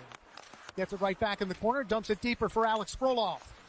Frolov with the wraparound. That one deflected away. Jason Strudwick. And now to center. Delzato left side. Michael Delzato gains the blue line, dumps it in. Around it goes. Christensen and Brulé come together. Eric Christensen away with the puck. Couple spin moves. Now Gabrick deeper for Frolov. Behind the net is Steve Eminger. Rangers have it set up. Gaborik off to the left post. Frolov the right one, and that one's slapped on net. Bobby Bulin makes the stop and is able to cover up. 13 minutes, 47 seconds remaining, third period. Rangers lead is 5-2. Throughout his career, Alex Frolov has scored the majority of his goals around the net. That's how he gets this one. The top of the crease, strong on the stick, takes it. Now, he also uses his body well. Watch what he does here. He'll back up into the defender so that the defender can't hit him. That way, he protects the puck. He's big at well over 210 pounds. He's strong. They just need him. He scored his third goal, and certainly the Rangers want him, and he's trying to start scoring more goals at a little bit a better level than he has to start the season. That one bounces back to center. I remember what Sean Avery told me in the preseason. He said, having played with Alex Frolov in Los Angeles, not only can he score goals, but he scores important goals. He scores goals that aren't just window dressing goals. And the Rangers, you're right, haven't seen that in the first 15, 16 games so far. But this is the kind of thing, a goal today from Alex Frolov, that he can start to get on a roll and feel better about himself, because he would admit he was as frustrated as any player the Rangers have had around here all season. Yeah, well, you know, John Tortorella, he's blunt in his assessment of players and his team, both positively and negatively when they're not playing well. He hasn't said a bad word about Frolov's play this season. Toward the net, that one deflected away, and Sean Avery with the puck. But maybe there's something that I haven't read. No, but in saying that, right. he says, listen, he's working hard, he's trying hard. They do want him to shoot the puck more from outside if he can. So they're working on that with him. But other than that, they're not faulting his effort in any way. Penner tries to poke it ahead. Instead, it's the Rangers in their own zone with Matt Gilroy. With 12 and a half minutes remaining here in the third period, and the Rangers with a 5-2 lead. 4 goals in the second. Marian Gaborik has 2 on the evening. Anisimov, Boyle, and Frolov, the other goal scorers. Big hit behind the net. Puck out in front and slid just wide. Anisimov was there. Dubinsky as well. Now to the point. Toward the net. That one deflects wide as well as Michael Sauer put it in traffic. All that started with the hit by Dubinsky. Edmonton had good control of the puck, time to make a play, and Dubinsky's hit popped the puck free, and the Rangers had a good opportunity to score another one. Rangers have Christensen, Frolov, Gaborik back on ice. That one flipped into the zone by Colin Fraser. Back to the point and passed. Curtis Foster couldn't get his stick on it, all the way back for Bobby Bulin. Foster up the boards. Everly slides cross ice. That's Vladislav Schmidt. He's able to avoid a hit. All that one toward the net and covered up by Marty Biron with 11:19 remaining here in the third period. Now the Rangers forecheck. We've talked so much about it. And then there's the hit by Dubinsky. Gets right on top of the Oiler defenseman, Ryan Whitney. Hits him, then gets help from the rest of his teammates. And he knows that was a good shift. Well, coming up, it's the Foxwoods Final Five. You can go to foxwoods.com for special offers now. So stay tuned for that here on Rangers Hockey with 11:19 remaining here in the third, and the Rangers with a 5-2 lead. Bugard and Stortini have a couple words. And, you know, Zach Stortini, as we said, no stranger. McIntyre says, you go over the boards. McIntyre wants to fight again. Pounds down on, and there they go. Immediately dropped the gloves and grappled right at it. In fact, Bugard just now gets his other glove off. This is round 2 between 2 of the heavyweights in the NHL. And whereas the last time Bugard had his right hand extended to keep McIntyre away, this has been all in close so far, now in front of the Rangers bench. You see how strong McIntyre is as he can push Bugard to the boards. Now they're extended again as McIntyre throws a left and Bugard a right. Well, McIntyre can throw with both hands.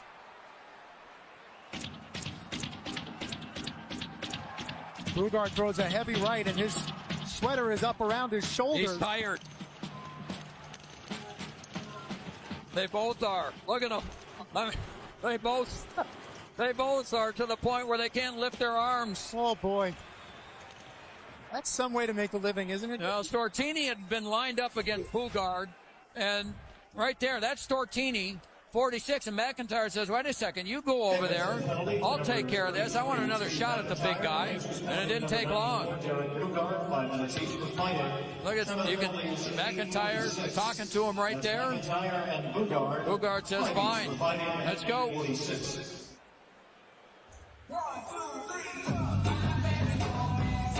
That's over 500 pounds of human beings. And they went for a long, long time. They got to a point where they were just so tired out. Look at neither of them can they just look at McIntyre. I wonder if McIntyre whispered at him and said, I'll see you in 5 minutes. No, I think that's it. Yeah, you would hope. So they both get 5 for fighting at 8:46.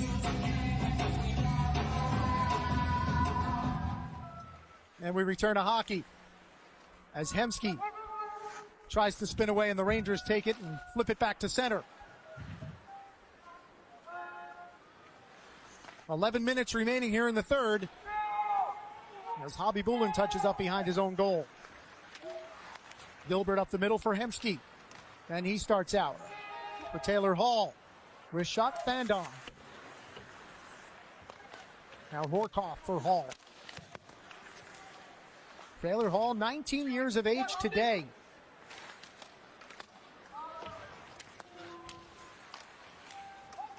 Now Anisimov along the boards, only to the point.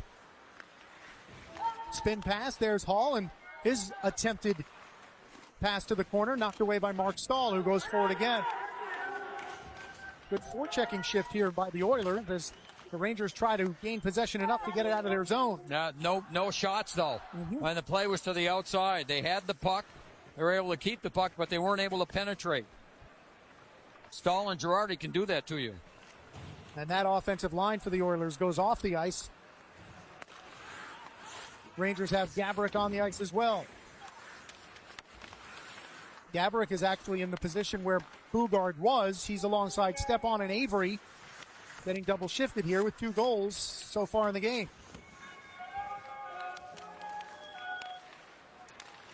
Out to the point. Gaborik just misses that pass attempt, and then the shot deflected away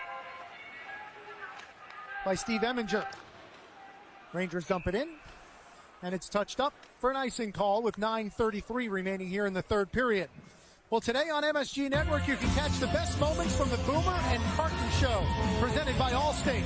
It comes today after the Mercedes-Rangers postgame show, which follows us right here on MSG. You saw Avery and Gaborik having a conversation. Avery, that wasn't a bad icing. He tried to fire it down to the corner in hopes that Gaborik could get to it first to go for his third goal. Couple different Oilers calling for the puck. The kick saved there by Biron. 2 attempts by Jones in the crease. Puck still loose, and it finally squirts to the right side. Those are good saves. And then Biron, I think, reached behind him with his goal stick to make sure the puck would not enter the net. Biron has stopped 15 shots here in the game. Gaborik dumps it in, and Derek Stepan in on the forecheck. Avery with a huge hit along the boards as he took down Colin Fraser. Now Schmid wants to fight Avery. And Avery knows with a 5-2 lead, it's probably not worth it. They continue to have words, and now they drop the glove. Avery throws one punch and knocks Schmid to the ice. I think Avery surprised him. I think that Avery said that he wasn't going to fight or something along those lines. Schmid relaxed and maybe started to turn. And Avery surprised him with a big right hand. When you see Avery waving that right hand, looks like he might have heard it. We'll be back in a moment on MSG. While we were away, emotions exploded here at the Garden. All 10 players on the ice went after each other. The main event was Zach Stortini and Brandon Frust at center ice. I think there was another one going on around the front, in front of the bench, Oiler bench. And I think what started it was as Avery was going off the ice, I believe, was it Stortini that went after him? Ryan Whitney first had something to say, and then everybody on the Edmonton area did. Well, this was the hit on Fraser by Avery.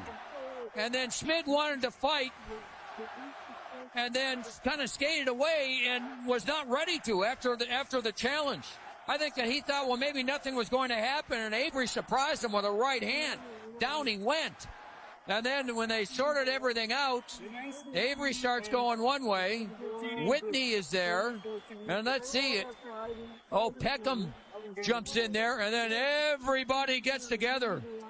And Stortini and Prust. Remember, Prust played for Calgary, and that's a great pardon me. Oh, and then in the background you have John Tortorella. He's trying to get everything settled down.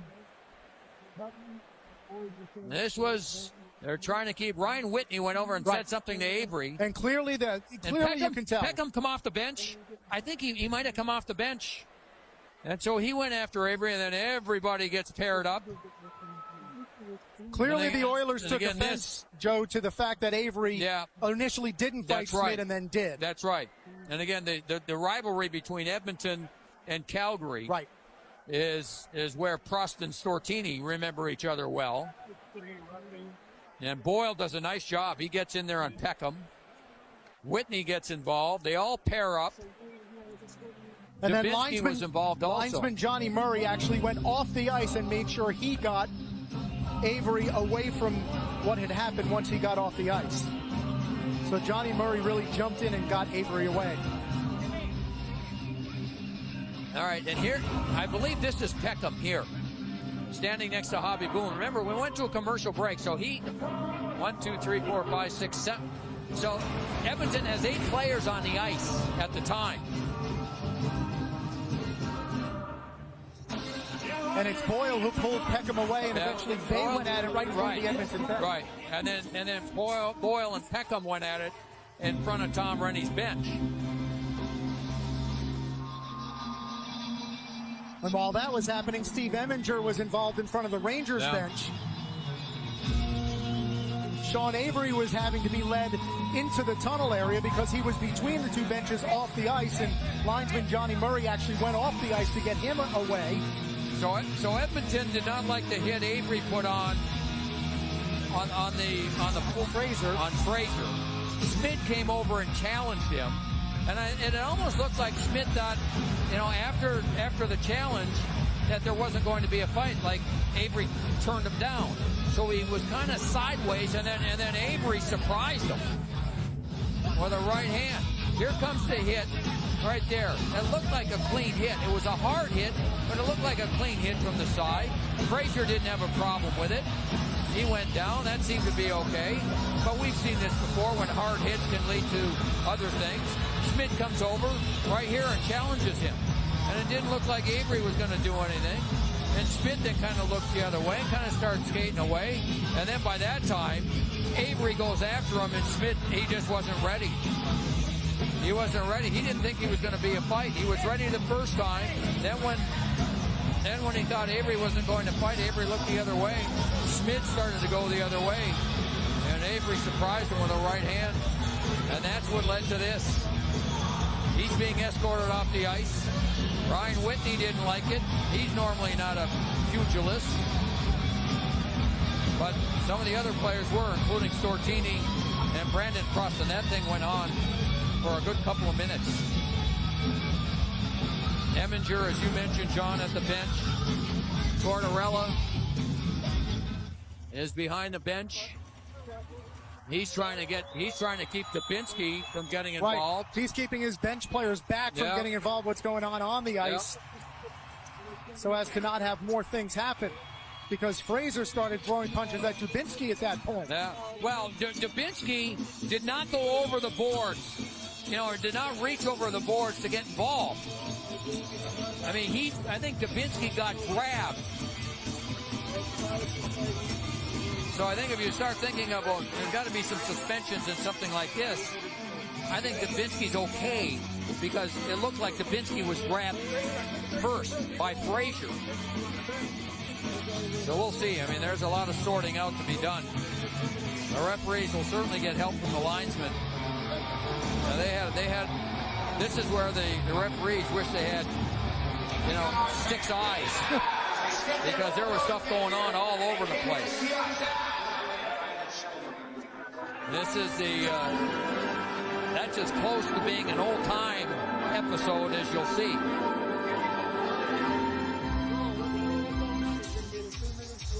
And at the time, and again, we were in a commercial timeout. And so Edmonton had 8 players on the ice, including their goaltender. Right. And so that's why it looked like the Rangers initially were outnumbered on the play. And it was the fact that Avery was being led off the ice between the two benches into the dressing room, into the runway area. That escalated things when Whitney came over. And then that's when all 10 players, or even more on the ice, got involved. So again, the original penalties were going to be Avery and Schmid, and then everything else after that happened. Right now there are 5 Rangers and 5 Oilers on the ice, and we drop the puck and continue with 8:40 remaining here in the third period. And you wonder on a shift-by-shift basis what kind of carryover that will have in a 3-goal game in the final 8.5 minutes. Is this a no-fault state? Well, both sides will fault the other, I can tell you that. But yes, that's correct. Hemsky right side, his slap shot, wide. And all the way back into the Oilers zone. Probably easier right now to tell you who is on the ice for the Rangers. Christensen jumps over the boards, Gaborik as well, and Alex Frolov. Stahl and Girardi are back. Hemsky into the zone. That shot all the way through as Biron watches it go wide. Borkoff and Frolov there, and now they lead pass for Gaborik just off the mark. Don't forget, Marian Gaborik has 2 in the game. Maybe the Rangers looking for a hat trick. Here's Frolov down the middle. He scores!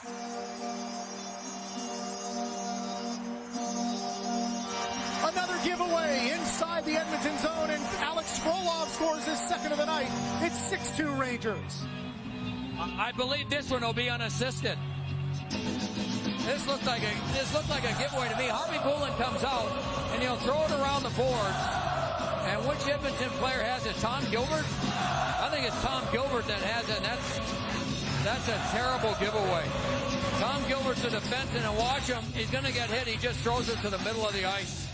Boy, you have to be sure on those passes, and Tom Gilbert put it right onto the stick of Frolov for his second of the game. So 2 for Gaborik, 2 for Frolov, and the Rangers have a 6-2 lead. The goal is unassisted at 12:14. It is an unassisted goal, 12:13 the time of the goal. Unassisted at 12:14. So Alex Frolov, who had 2 on the season coming into today's game, has 2 more, 4 overall, and the Rangers have a 4-goal lead. Stepan slaps it in. Fedotenko is on the ice for the Rangers, along with Stepan, Matt Gilroy, Michael Sauer as well. That one in front, and they score again! Ruslan Fedotenko wasn't even sure it went in, but it did, and the Ranger lead is now 7-2. It was a delayed reaction, you're right. Again, the pressure by the Rangers, and Edmonton couldn't clear the zone. Around the boards, Fedotenko goes after Gilbert. As the puck comes around the boards, kept in by the Rangers, Fedotenko went right back to the high slot, and his shot might have surprised Javi Bullen. There's the bouncing puck. Stepan just throws it to Fedotenko. Tom Gilbert got back there. Did it hit him? Might have, but it certainly surprised Javi Bullen. That's one he should have had. So after the melee, the Rangers score twice, and it's now 7-2. Inside the final 7 minutes here of the third period. And this game and this day can't end soon enough for Tom Rennie and the Edmonton Oilers. Now this is the 5th game of their trip. Final game of the trip. They'll come away with 1 win. In Chicago. Not an easy place to win. Along the boards, Fedotenko slides it in and goes to the bench. Christensen on ice. Gaborik and Frolov as well. Those two both in search of a hat trick, perhaps. Gaborik through center. 1-on-3, goes for the puck, and it's taken away by Gilbert. Through center now for Horkoff. His shot kicked away, left pad save by Marty Biron. Hit by Eminger on Hemsky. Step up by Strudwick.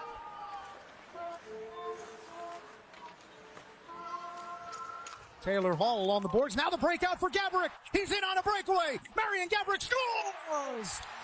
It's a hat trick from Marian Gaborik.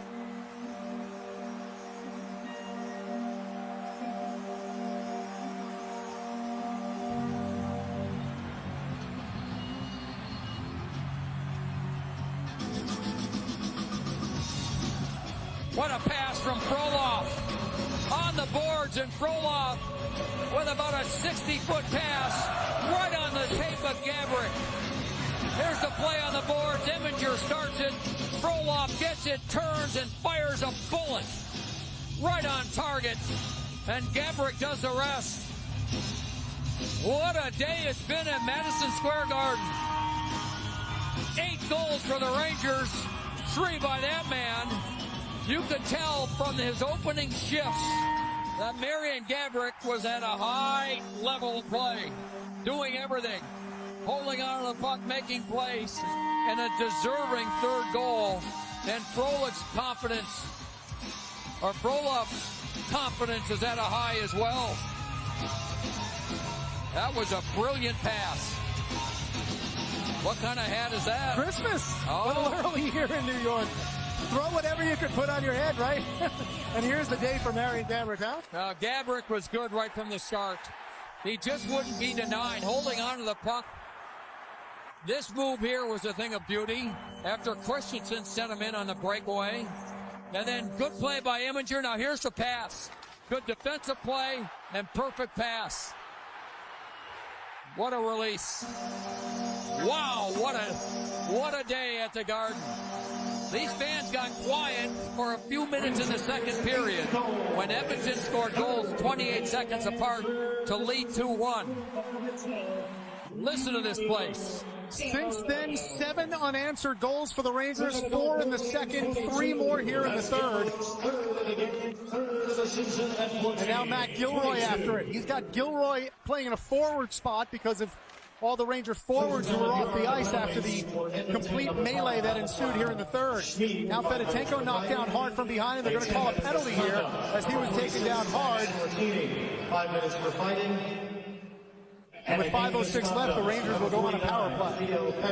We'll tell you all about it when we come back with 5:06 remaining. Alex Frolov with a goal. His second of the game. Ruslan Fedotenko with a goal. It's 8-2 Rangers. Marian Gaborik with the hat trick. Summary, and when you score 8 goals, you figure you're going to have a good plus-minus rating. Gaborik has a hat trick and assist and a +5. Frolov's a +5 with 2 and 2. Eric Christensen is a +5 with 3 assists as well. And now the Rangers will go back to the power play, up 8-2. Well, that combination has worked. They tried it in training camp a number of different times. Sometimes it looked like it would work, other times it did not. But I think more than anything, Frolov and Gaborik seem to have something in training camp together. Ladies and gentlemen, correction on a Rangers penalty. Callahan back to Eminger, across now for Gilroy. It's Eminger and Gilroy at the points. And it's Callahan now right side. Cross ice, it goes Gilroy. Eminger. Gilroy cross ice Callahan. Now he looks for Stepan. Horkoff got in the way of that pass. Now they just announced that Brandon Dubinsky's penalty was not a game misconduct, but a 10-minute misconduct. That's why he is out of the game right now. A 10-minute misconduct for Dubinsky. So the faceoff back in center with 4:38 remaining. Rangers have scored 8 goals on 29 shots against Nikolai Khabibulin, who continues to stand in goal for the Edmonton Oilers. Meanwhile, 2 goals for the Oilers on 18 shots against Marty Biron. Cross ice, Foster, slap shot, blocker save by Biron. Rangers have Anisimov, Christensen, and Fedotenko up front. Here's Christensen, just a step ahead of the play and offside. 1:09 remaining on the boarding penalty to Andrew Cogliano. 4:15 remaining in the third. Well, if you're an Edmonton Oilers goaltender, as Fedotenko continues to play well, you face numerous high-quality scoring chances against on a game-by-game basis as this team continues to grow and learn. And that's what it is, an experience. How to defend. You have to know how to defend no matter how good offensively you are, and that's what Edmonton is going through. You said just some disastrous turnovers in their own zone and the neutral zone that we've seen today that have led to Ranger opportunities, and certainly at least 3 of the goals the direct result of turnovers in their own end. 3 Rangers along the boards, 3 Oilers as well. Fedotenko got knocked down, got right back up. Christensen to the puck, but he lost it, and it's cleared down ice. The final 30 seconds of the Ranger power play. Anisimov to Fedotenko. That one poked away by Gilbert, who's able to clear it. Hemsky tries to go forward, and instead that one put on goal, and Biron able to stick it away. Cross ice it goes, Hemsky again. Steps into a wrist shot, knocked down in front. And here comes Callahan the other way. Final 10 seconds, Callahan 1-on-3 as the Rangers were making a change. Roloff is on the ice along with Stepan. You know, we saw John Tortorella. Oops, another turnover. Another opportunity, and this one stopped by Nikolai Khabibulin with 3:01 remaining. And remember, you're watching the Foxwoods Final 5. We urge you to go to foxwoods.com for special offers right now. Now, just prior to this power play, we saw a shot of John Tortorella kind of having a little bit of a conversation with Marian Gaborik. I think he was saying, because Gaborik was turning around saying, you want me on the ice for the power play? Tortorella, I don't think, put him out there. He's already got 3. He doesn't want to rub it in Tom Renning's face. Now he gave the other players that were there, Fedotenko, an opportunity on the power play. Callahan hit hard into the boards with his head down by Tom Gilbert. Prompted a roar from the crowd. Callahan back on his skates. He's okay as the Oilers chip it into the Ranger zone. I think he's a little shaken up, though, John. He just kind of coasted back into his own zone. He was slow to get up. Now Derek Stepan skates away with the puck. He's going to go to the bench now. I mean, he hasn't taken many strides since he took that hit. He's a tough kid, but I think that one hurt. Maybe some lingering impact from the injury that forced him out of a game a week or so ago. Similar kind of hit as well. He plays such a hard game. If he's not getting hit, he's administering those types of hits. Ranger try to work the puck down toward the net. Now, don't forget, coming up immediately following Rangers hockey, it's the Mercedes postgame show. Al Troutwig will host. We'll hear from the Rangers in the dressing room. I'm sure there'll be a lot to say after this one. We'll also hear from John Tortorella, his press conference. Analysis from Dave Maloney and Joe Micheletti as well. It's coming up immediately after Rangers hockey here on MSG. Christensen with the puck. Minute 38 remaining. We'll see if we can get through the rest of this game without further incident. As Sam Gagner carries to center and flips in. Biron gloves it and drops it down.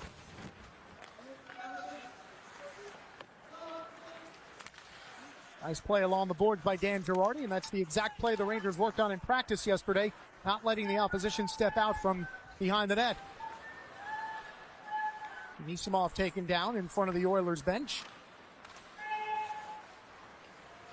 Into the Ranger zone, drop pass, and that shot by Everly deflected away before it got to Marty Biron with 62 seconds remaining here in the third.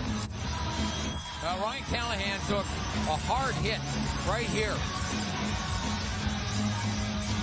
Pushes him one, pushes again, and then there's one where he went down on the push. And he looked slow to get up. He was coasting back into his own zone. Seems to be okay on the bench. Last minute of play in the period. Again, the Mercedes Rangers postgame show follows us right here, and we're inside the final minute. We'll have all the reaction from the Ranger dressing room and from their head coach as well after what will be an ultimately satisfying win for the Rangers. 45 seconds as the puck jumps into the Ranger bench. I think you have to go back to what John Tortorella told us before the game. what he said to his team yesterday about this early game and about this being one of those trap games. Edmonton not having a good road trip. They're last in the Western Conference, but they're a young team with talent. And his message yesterday got this team ready to play today, and they came out physical. They came out with pressure. They came out and they played good, solid defense to start the game, and eventually their offense took over. And it's going to be a 30-second ovation from the fans because they are on their feet already here to cheer on the Rangers, who had 21 hits in the first period alone, who trailed it 2-1 early in the second period, but since then, 7 consecutive goals for an 8-2 game in the final 10 seconds. One more defensive play from Michael Sauer. Hemsky puts it in front off the side of the net. The buzzer sounds, and that is it. So the Rangers are able to skate away with an 8-2 victory over the Tom Rennie-led Edmonton Oilers. And for a man who had so many emotions coming into this building today, his return to Madison Square Garden after spending so much of his professional career here at this building, certainly a very bitter taste for him as he leaves. Well, he's a good man. He's a good friend to a lot of people, and he loves the Rangers organization, but he knows what he has. He knows that this is not a championship team he's coaching. He knows that it's a team that's rebuilding. And for the Rangers, you go up and down the roster. The great start we talked about, Mark Stahl was excellent, in particular in the first period. They came out hitting. They had 21 hits in the first period. They pinned Edmonton in their own zone. They kept the pressure on throughout. And right to the end of the game, they didn't change the way they played.